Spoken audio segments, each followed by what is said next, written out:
Bethesda Game Studios, a video game company known for creating some of the most sprawling open-world games ever with titles like Fallout 4 and the Elder Scrolls Skyrim, has lit up the game's world again with the creation of their new game, Starfield. All the previous games are massive in their own right, but this new game will outshine them as it's twice as big as them. Well, this is just the tip of the iceberg. Stay with us as we reveal everything about this unique game. So we heard that Starfield is twice as big as Bethesda's previous titles. Big call, but according to Inon Zur, the composer of the game, this is at least twice as big as the company's previous released titles. This isn't that hard to believe, as Bethesda has already confirmed that Starfield will have about 1,000 explorable planets, and previous leaks also claim that one will be larger than Skyrim's map. If the leaks are true, then it's obvious that Starfield will be double the size of Skyrim. Its narrative is philosophical, because aside from being excited by the massive size of the space game, Zur said he's amused by the narrative. Speaking of it, he said it's philosophical, and claims that it could provide a different perspective on your whole being. These may be wild claims, but during the previous showing of the game, the creative director Todd Howard noted that the game attempts to ask, "Now man is amongst the stars. What does that mean?" So when will this one make its great debut? The 2022 Bethesda showcase of the Starfield game gave fans the first look at the real gameplay, and Todd Howard, the creative director, brought plenty to show the class. On a desolate, sulfurous moon called Crete, the viewers were introduced to an interstellar Bethesda open world, which gave way to gunplay against space bandits. The clips of NPC conversations gave them a sense of the player's overarching goal and the factions they can join throughout their explorations. Viewers get a glimpse of the character creation, which Howard called Bethesda's most flexible yet.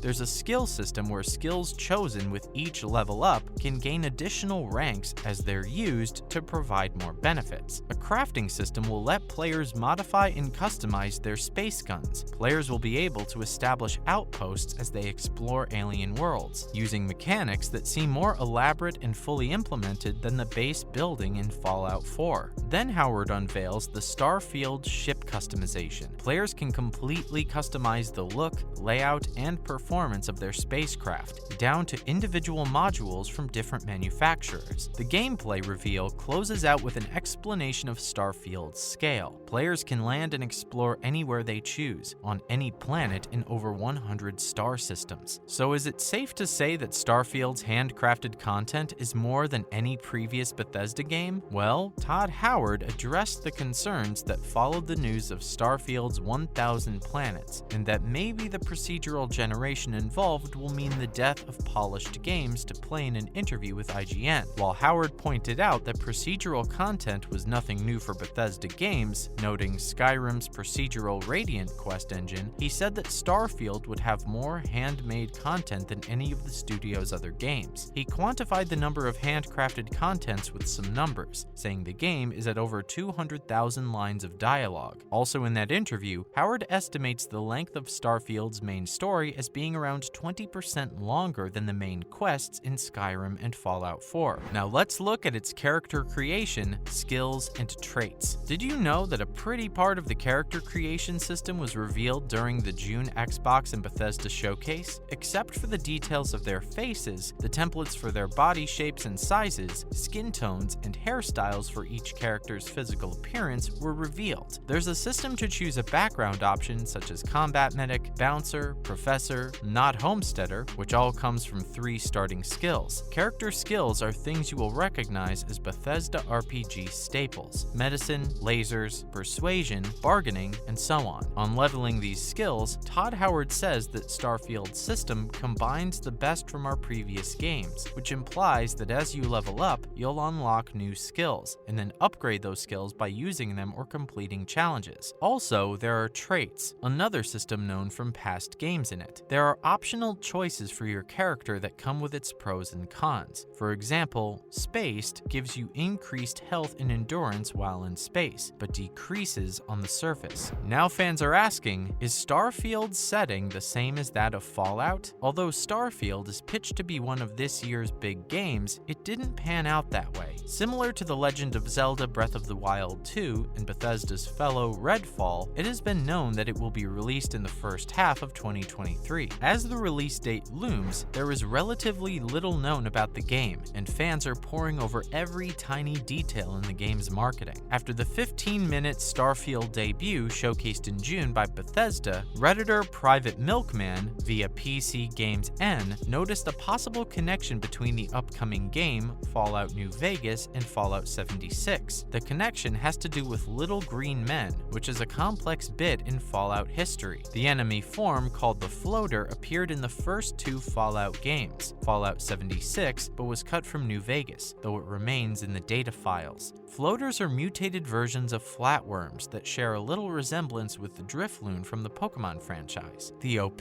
pointed out that the diseased Metrobus floater, seen in Starfield, bears a remarkable resemblance with the standard floater, and even attacks in a similar style. So the big question is, are all Bethesda games connected? Not everyone believes in the relationship though. A Redditor commented that they're different universes, and have no reason to think they are related, and another added that floaters in Fallout are mutants in another universe compared to Starfield. These are similar, because they share AI and movement sets, creatures in space, but called floaters because it's a good name for them. Another user suggested a clever idea of having a mission in Starfield where you get a looking glass to peer into an alternate version of Earth that was destroyed by bombs. The setting of Fallout 4 was in the year 2287, and even if not everyone is convinced about Starfield being a sequel to this, the connection between Wasteland and Skyrim is known. Also, Fallout 4 includes an experimental plant called NRT-0001, which is similar to the addictive Nirnroot from the Elder Scrolls. Elsewhere, a Dragonborn helmet sticker Lorenzo Cabot has in Oblivion has been seen, and there is the pretty major fact that Fallout 4 cut a whole quest that would have used Elder Scrolls magic. Disproving the whole news, Bethesda has previously said that its games aren't set in the same world. Before we go, we should check out that release date, shall we? The space game built in Creation Engine 2, as shown in the trailer of the game, has been under development since 2018. During that time, Todd Howard said that the project had moved out of pre-production and was currently in a playable state internally. The teaser, shown at E3 2018, was mostly designed to give a sense of the game's atmosphere, and Bethesda has revealed that the game is launching in the first half of 2023. Its original release date was planned for November 11th, 2022. They announced the delay on May 2022, saying the team at Arcane Austin, Redfall, and Bethesda Game Studios, Starfield, have incredible ambitions for their games, and we want to ensure that you receive the best, most polished versions of them. Meanwhile, fans anticipating the game have tried to figure out the exact date before it's announced, and some have come to the conclusion that Starfield will be making its grand arrival on the 23rd of March, 2023. The idea originates from Twitter user Lone Vault Wanderer, who claims that the date has been hidden in plain sight, but had an important link to the world of aviation. As spotted by Lone Vault Wanderer, the number on the side of the spaceship is SV821393, the number of the patent of the Wright brothers' flying machine. This patent was filed on March 23, 1903, and that has led fans to theorize that Starfield will be coming on its 120th anniversary in 2023. With Skyrim being 11/11/11, 3/23/23 feels like a nice date for a Bethesda RPG launch, but there is no real evidence for this. Hopefully, the real date will be announced by Bethesda soon. So now, is it the scale of Starfield that makes you that much interested in it? Or does the game's size instead do the opposite and make you less eager for it? We'd love to know in the comments section.